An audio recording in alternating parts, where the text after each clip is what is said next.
సంకల్పం ఒకటి అనుకుంటే ఎందాకైనా పోయే తత్వం, అందరిలో ఉండని కుండే ధైర్యం. ఆంధ్ర రాష్ట్రంలో ముఖ్యమంత్రి స్థానంలో ఉన్న వ్యక్తే వైఎస్ జగన్మోహన్ రెడ్డి గారు. జగన్ అంటే జనం, జనం అంటేనే జగన్.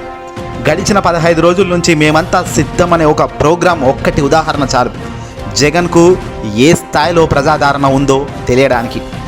దీన్ని చూసే ఓర్వలేక, దీన్ని చూసే తట్టుకోలేక, దీన్ని చూసే ఒళ్ళు మండే తెలుగుదేశం పార్టీకి సంబంధించిన ప్రతిపక్ష నేత చంద్రబాబు నాయుడు చేయించిన కుట్రలో భాగంగా జరిగిన దాడే జగన్పై. నిజంగా జగన్పై జరిగిన దాడి ఎంత అమానుష్యం అంటే, ఏదైనా తేడా జరిగి ఉంటే మాత్రం ఈరోజు పెద్ద ప్రమాదం అయితే జగన్ నుంచి పోయిందని చెప్పాలి. ఎక్కడ వెనకడుగు వేయలేదు, ఎక్కడ రక్తపు మడుగుల్లో కూడా అభివాదం తగ్గలేదు. జగన్కు గాయం తగిలిన ఆ మరుక్షణమే జగన్ను బస్సులోకి తీసుకెళ్లి ఫస్ట్ ఎయిడ్ చేశారు డాక్టర్. ఇమీడియట్లీ జగన్ పైకి వచ్చి మళ్ళీ ప్రజలను అభివాదం చేస్తూ నిలబడ్డాడు. ఎక్కడ తగ్గేదే లేదన్నాడు. నా కోసం ఎంతో గంటల నుంచి వెయిట్ చేస్తున్న ప్రజలను సంతోషపెట్టాలి, ప్రజలకు నా ముఖం చూపించాలి, అభివాదం చేయాలి అన్న ఉద్దేశంతో జగన్ మళ్ళీ వచ్చి అభివాదం చేస్తూ ఆ తర్వాతనే గవర్నమెంట్ హాస్పిటల్ విజయవాడ జీజీహెచ్కి అడుగుపోయి చికిత్స చేసుకున్నారు. చికిత్స చేశాక కూడా జగన్ విశ్రాంతి తీసుకుంటానని కానీ, విశ్రాంతి కావాలని కూడా అడగలేదు. డాక్టర్లు మొండిపట్టు పడితేనే జగన్ తప్పని పరిస్థితుల్లో నిన్న వాయిదా పడింది మేమంతా సిద్ధం ప్రోగ్రాం. కట్ చేస్తే ఈరోజు 5 గంటలకే జగన్ వాకింగ్ చేస్తూ, జాగింగ్ చేస్తూ తనదైన ఎక్సర్సైజ్ను పూర్తి చేసుకొని మళ్ళీ నేను రెడీ అంటూ ముందుకు వచ్చేశాను.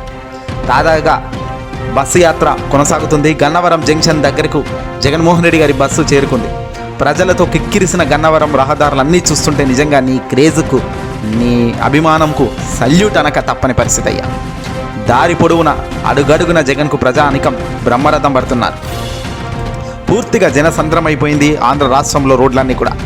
జనం సమస్యలు వింటూ జగన్ ప్రతి నిత్యం, ప్రతి అడుగులో కూడా తాను ప్రజల కోసమే అంటూ ముందుకెళ్తున్నారు. దాడి తర్వాత తొలిసారి ప్రజల్లోకి రావడంతో జగన్పై ఇప్పుడు మరింత ఆసక్తి, మరింత జగన్ ఏం మాట్లాడతాడు ఈరోజు మేమంతా సిద్ధం సభలో అంటూ అంతా వెయిట్ చేస్తున్నారు.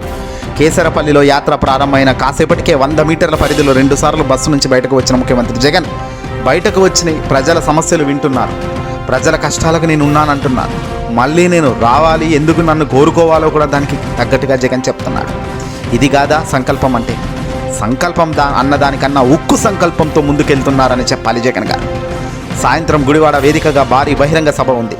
ఈ సభలో జగన్ ఏం మాట్లాడతాడు, ఎవరిని టార్గెట్గా ఈ స్పీచ్ ఉంటుంది, ఏంటి అనేది ఆసక్తిగా ఎదురు చూస్తున్నాం. ఏదేమైనా పైనున్న దేవుడు, కిందున్న ప్రజలు ఇద్దరు ఒకటై నడిచినప్పుడు ఆ వ్యక్తిని ఎవరు ఏం చేయలేరు.